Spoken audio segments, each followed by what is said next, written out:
லாக்கப்பில் இளைஞர் சரிந்து விழும் அதிர்ச்சி வீடியோ. தூத்துக்குடி போலீஸ் கஸ்டடியில் இளைஞர் இறந்ததாக கூறப்படும் சம்பவத்தில் திடீர் திருப்பம்.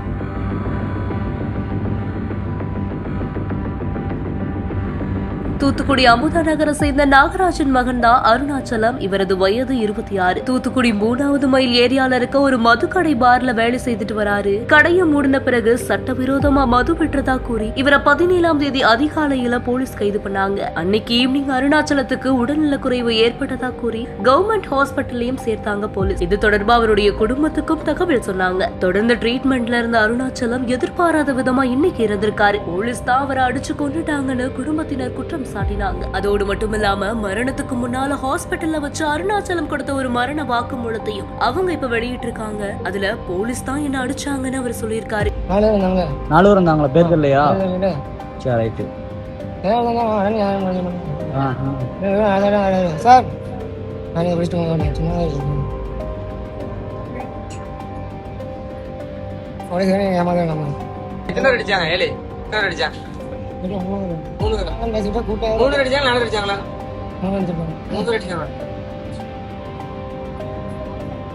யாருமே இல்ல. நீங்க இல்ல ஜெயன் இல்ல, நீங்க யாரு யாருமே எங்க வச்சு அடிச்சாங்க? எந்த பக்கம்? இந்த நம்ம ஸ்டேஷன்ல வச்சா முறியமே கிடையாது. முறிசன் இந்த முக்கு கிடையாது. நம்ம கிடையாது. நமக்கு வர காலையில வருவோம். மதம் வருவோம். போலீஸ் மேல நடவடிக்கை எடுத்தாதான் உடலை வாங்குவோன்னு அருணாச்சலம் குடும்பத்தினர் போராட்டம் பண்ணாங்க. அவங்க கிட்ட போலீஸ் டீம் பேச்சுவார்த்தையும் நடத்திருக்காங்க. நாங்க யாரும் அருணாச்சலத்தை அடிக்கல, அவரே திடீர்னு லாக்அப்ல மயங்கி விழுந்துட்டான்னு போலீஸ் சொன்னாங்க. அதோட அருணாச்சலத்தை கைது பண்ணப்ப எடுத்த வீடியோ, லாக்அப்ல அவர் சரிஞ்சு விழுகக்கூடிய சிசிடிவி வீடியோவையும் போலீஸ் வெளியிட புதிய திருப்பம் ஏற்பட்டிருக்கு.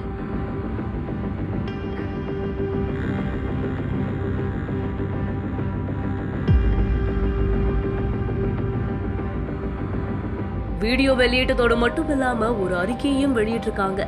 அதுல அவங்க சொல்ற விஷயம் என்னன்னா, சட்டவிரோதமா விற்பனைக்கு வச்சிருந்த 120 பாட்டிலோட 17ஆம் தேதி அருணாச்சலத்தை அரெஸ்ட் பண்ணோம். 2 பிரிவுகள்ல கேஸ் போட்டோம். முறைப்படி மெடிக்கல் செக்அப் பண்ணோம். அதை வீடியோவாகவும் பதிவு பண்ணோம். அது மட்டும் இல்லாம கைது விவரம் பத்தியும் அருணாச்சலம் குடும்பத்துக்கு தெரிவிக்கப்பட்டுச்சு. மெடிக்கல் செக்அப்ல அவரோட உடல்ல எந்த விதமான காயங்களும் இல்லைன்னு டாக்டர் சர்டிபிகேட் கொடுத்திருக்காரு. மற்ற நடவடிக்கைகளுக்காக ஸ்டேஷன்ல இருக்கிற லாக்அப்ல அடைச்சிருந்தோம். மற்ற கைதிகளோட சகஜமா பேசிட்டு இருந்த அருணாச்சலம் திடீர்னு மயங்கி கீழே விழுந்தார். இந்த காட்சி அப்படியே சிசிடிவி கேமராவுல பதிவாகி இருக்கு. அருணாச்சலம் மயங்கி விழுந்ததும் அவருக்கு முதலுதவி சிகிச்சை கொடுத்து அவரோட அம்மாவை ஸ்டேஷனுக்கு வர வச்சோம். ஸ்டேஷன் ஜாமீன்ல அவரை விட்டு மருத்துவமனை சோதனைக்காக உறவினர்களோடு அனுப்பி வச்சோம். மறுபடியும் ஹாஸ்பிட்டல் பக்கத்துல அவர் மயங்கி விழுந்ததா தகவல் வந்துச்சு. தொடர்ந்து ஹாஸ்பிட்டல்ல அட்மிட் ஆகியிருந்த அருணாச்சலம் இன்னைக்கு இறந்துட்டதா டாக்டர் அறிவிச்சாங்க. முறைப்படி விசாரணை நடக்கும்னு போலீஸ் சொல்லியிருக்காங்க. போலீஸ் கொடுத்த வாக்குறுதியை அடுத்து அருணாச்சலம் உடலை பிரேத பரிசோதனை செய்ய உறவினர்கள் சம்மதிச்சாங்க. விசாரணையும் தொடர்ந்து நடக்குது.